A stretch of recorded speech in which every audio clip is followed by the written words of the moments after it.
Assalamualaikum warahmatullahi wabarakatuh. Apa kabar pemirsa? Untuk hari ini berjumpa lagi bersama saya Rizkan Syaira dalam program kita yaitu e-learning plus. Nah, e-learning plus ini adalah salah satu bentuk pembelajaran atau proses belajar mengajar yang dilakukan oleh salah satu dosen ataupun pakar, yang dimana nantinya dosen ataupun pakar ini akan menjelaskan pembelajaran tentang apa yang ingin disampaikan dalam bentuk elektronik, yaitu dengan melalui media visual. Dan pemirsa, e-learning plus, saat ini saya tidak sendirian, saya ditemani oleh seorang dosen yaitu Bapak Said Firdaus. Selamat datang Pak. Apa kabar Pak? Baik, alhamdulillah. Alhamdulillah sehat Pak ya? Sehat, Oke. Dan pemirsa e-learning plus, tidak hanya saya dan juga Bapak Said Firdaus selaku dosen, tetapi juga ada teman-teman mahasiswa dari Fakultas Ekonomi Universitas Muhammadiyah Aceh.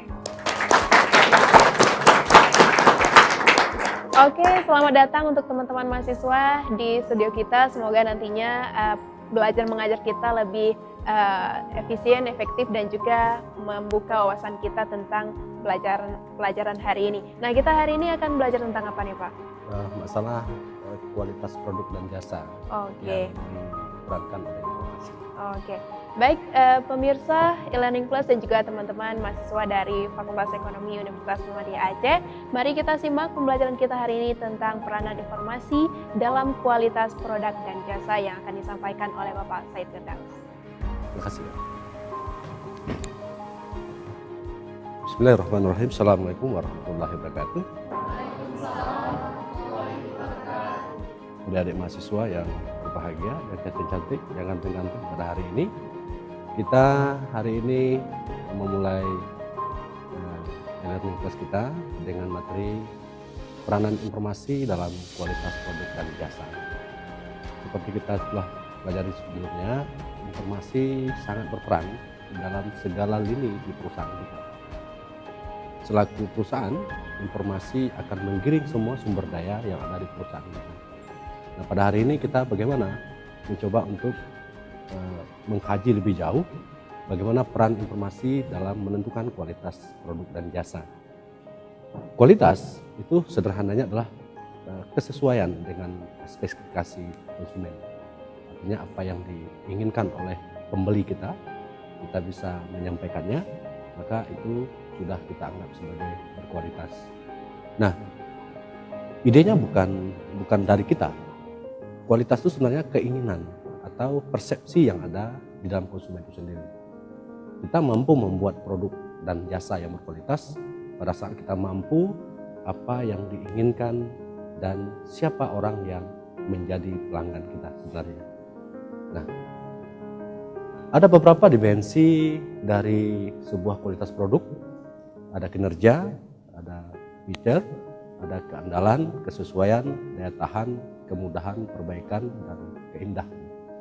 Nah, ini yang diberikan pendapat oleh David Garpin. Selanjutnya, untuk jasa, berdasarkan pendapat Berry, bisa berwujud keandalan, responsif, kepastian, dan empati.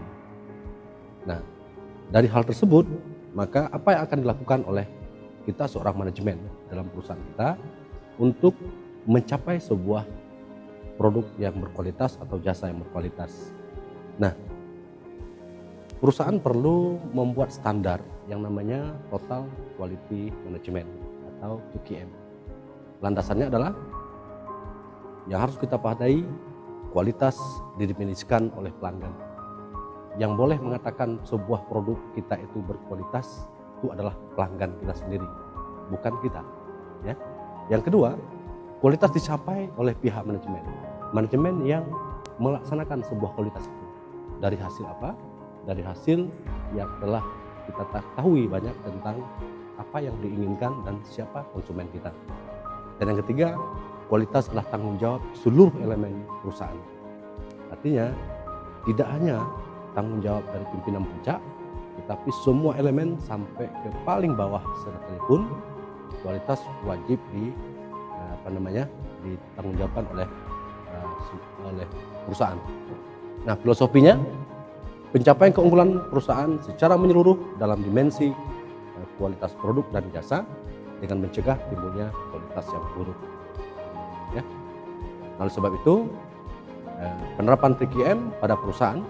Yang pertama sekali, tentukan TQM sebagai standar. Total Quality Management itu sebagai ukuran kita. Ya, tentukan itu dulu. Bagaimana kita ingin mencapai sebuah standar yang baik, bikin aturan main. Ya, nah kalau sebuah perguruan tinggi itu ada capaian akreditasi, atau perusahaan-perusahaan besar ada namanya ISO dan sebagainya. Kita buat aturan mainnya dulu. Yang kedua, tetapkan budaya kualitas. Bahwasanya semua elemen yang bergerak di dalam perusahaan kita harus membudayakan diri untuk mencapai sebuah kualitas. Ya.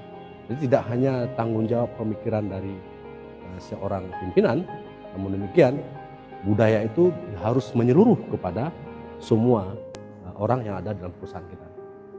Dan yang ketiga adalah tetapkan penguasaan manajemen puncak. Siapa orang yang kita tetapkan sebagai pengendali pimpinan. Jadi kalau pimpinan terlalu banyak tidak dikendalikan, maka dia akan muncul kekuasaan. Kalau kekuasaan, dia akan menjamin sebuah manajemen yang baik. Ya. Nah, kerugian dari kualitas yang buruk itu bisa kita kehilangan bisnis, bisa tuntutan hukum, ya, bisa juga kehilangan produktivitas dan juga biaya-biaya yang besar. Nah, selanjutnya, kalau Anda memproduksi sebuah produk yang berkualitas, maka banyak keuntungan yang kita dapatkan. Yang pertama sekali, pendapatan penjual kita akan semakin meningkat, ya, biaya kita akan semakin menurun. Kenapa penjualan kita semakin meningkat? Konsumen terus akan meminta produk kita. Semakin banyak konsumen meminta produk kita, maka penjualan kita akan terus meningkat. Sebaliknya, pada saat kita menciptakan sebuah produk yang kualitas, biaya juga akan semakin turun.